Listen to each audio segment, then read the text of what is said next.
Ja, dat denken altijd heel veel mensen Ja. natuurlijk. Dat ze zeggen van ja, jij zal het wel moeten of weet ik het wat. Maar nee, je kan echt je eigen keuze maken en je bent heel erg vrij daarin om te doen wat je wil. Als je iets heel anders wil doen, dan kan dat ook. Dan kan dat ook. Ja, het is natuurlijk wel zo dat je in een bepaalde levensstijl opgroeit. Ik bedoel, wij hebben altijd boven het hotel gewoond, dus je bent al met heel jong ben je daarmee in aanraking en zo. En ja, je ziet ook dat heel veel familieleden hun plek daarin kunnen vinden en zo. En zo rol je er toch best wel makkelijk in. Ik zeg niet dat je dus gedwongen wordt, maar het is wel een bepaalde manier van leven en opgroeien. Waardoor het misschien soms een voor de hand liggende keuze lijkt. Ja, ik had wel gauw het idee van ik wil ook een hotel of in een hotel werken.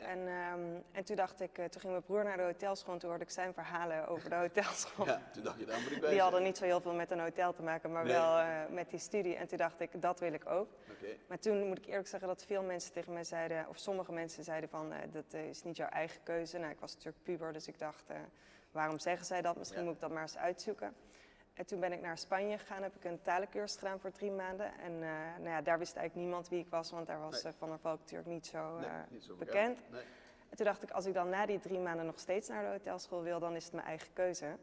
En na die 3 maanden wilde ik nog steeds naar de hotelschool. En toen zei ik tegen mijn vader van, ja, je hoeft nu niet te denken dat ik voor de familie ga werken, want ik wil gewoon naar de hotelschool. Ja. En wie weet krijg ik een aanbod wat ik niet kan weigeren na En die dan ben ik studie. weg. En dan ben ik gewoon weg hoor. Ik bedoel, Ja.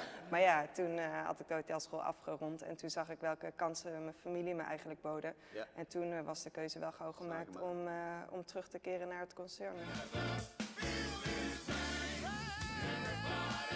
Daar weet jij natuurlijk ook veel van. En dat is, Min of meer, ja. dat is interessant en uitdagend. Laten we het daarop houden. Nee, het is, ik zeg ook altijd tegen hem, weet je bent wel echt mijn belangrijkste adviseur, maar je moet mij ook, ja, ik wil natuurlijk ook gewoon ruimte om zelf fouten te maken en dingen mee te maken en zo. Ja. En die geeft hij me gelukkig ook wel. Ja. En soms niet. En dan zeg ik, het is of jij of ik, dus kies maar. En want verloopt dat natuurlijk dat je op een gegeven moment meer verantwoordelijkheid tot eindoperationele verantwoordelijkheid krijgt? Of wordt daar van tevoren een plan voor gemaakt? Of push jij het van onderuit van zo? Nee, bij ons was het wel heel natuurlijk. Ik wist dat ik toen ik terugkwam nog niet eraan toe was om meteen boven in de organisatie te staan. Dat voelde ook niet prettig, dus ik zei ook ik wil echt vanuit het restaurant gaan beginnen. En iedere keer ontstonden er situaties waardoor er eigenlijk bijvoorbeeld een extra afdeling binnen mijn verantwoording viel. Dus het kan zijn dat bijvoorbeeld bepaalde functies opnieuw ingevuld werden of eigen ideeën over een bepaalde afdeling en daar dan steeds meer induiken en dat je daardoor dan dat erbij komt. Dus zo is dat eigenlijk wel heel natuurlijk verlopen.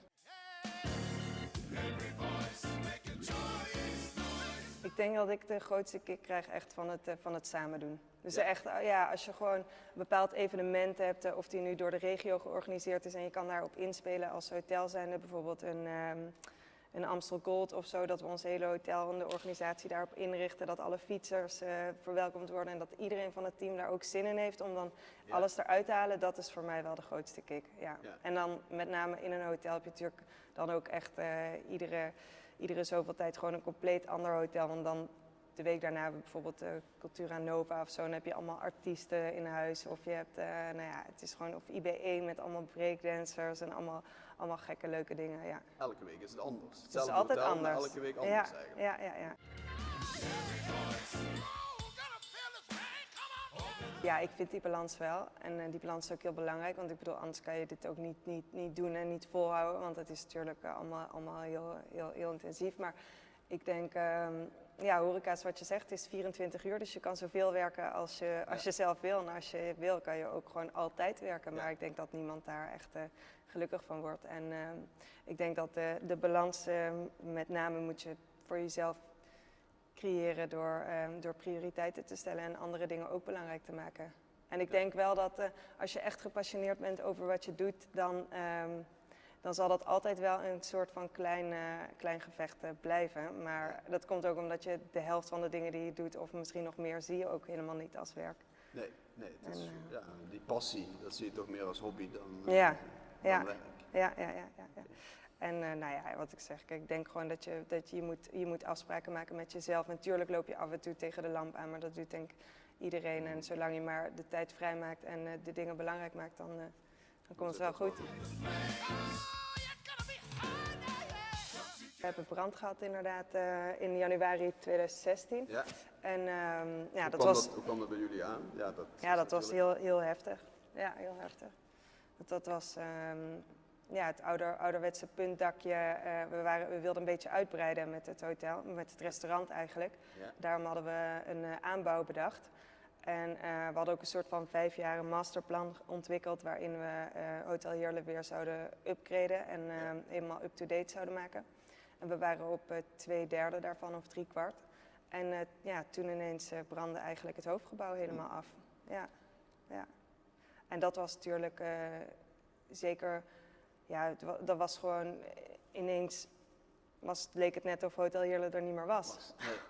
Dat was het wel uiteindelijk nog, maar toch, weet je, we gingen dicht en er moest een tijdelijke oplossing verzonnen worden. En ja, dat was allemaal heel, heel intens. Op zo'n moment gaan er 1000 gedachten door je hoofd. Je gasten onder controle, Ja. je personeel, maar je denkt ook al meteen van toekomstige boekingen, omzet. Ja, eerst is rollercoaster. het heel erg korte termijn. Want ik bedoel, we hadden allemaal gasten in huis zitten. En er was zelfs een vergadering bezig. En die moest omgeboekt worden. En die zaten binnen 1,5 uur in een andere locatie verder te vergaderen. En die hadden ook nog een broodje gehad en koffie op daarvoor. Dat is heel bizar. Maar bij ons en iedereen in het team is zo ook service-minded. Dat iedereen zich dan ook een soort van alleen maar om die gasten wil bekommeren. En denkt van, nee, maar zij moeten een vergadering af kunnen maken. Hoe gaan we dat doen? Ja. En nou ja, en dan heb je je aankomsten van het weekend en we hadden een groot feest en er was van alles gaande natuurlijk. Ja, dat is allemaal korte termijn. Ja. We hebben eerst gezegd van nou, de hotelkamers, die waren dan, er was niks mee gebeurd. Dus toen zeiden we, nou, we willen die natuurlijk zo snel mogelijk weer gaan verhuren. En dan moeten we wel een tijdelijke oplossing hebben, want je kan niet hotelkamers zonder restaurant verhuren. Nee. Dus toen hebben we een pop-up concept bedacht. En uiteindelijk hebben we dat in de vorm van een loods gebouwd. Ja. En nou ja, daar konden we ook al onze concepten qua F&B weer in kwijt. Dus we hebben gewoon live cooking kunnen doen en à la carte en lunchbuffet en zo. En het is eigenlijk wel heel bijzonder, want de gasten waren uiteindelijk zo verrast over hoe we het hadden ingericht en opgezet, dat onze reviews van een 8,4 naar een 8,6 zijn gestegen, zeg maar van voor de brand en na de brand. Dus terwijl je eigenlijk in een tijdelijke setting zit, kon je dan qua beleving in totaliteit toch nog beter.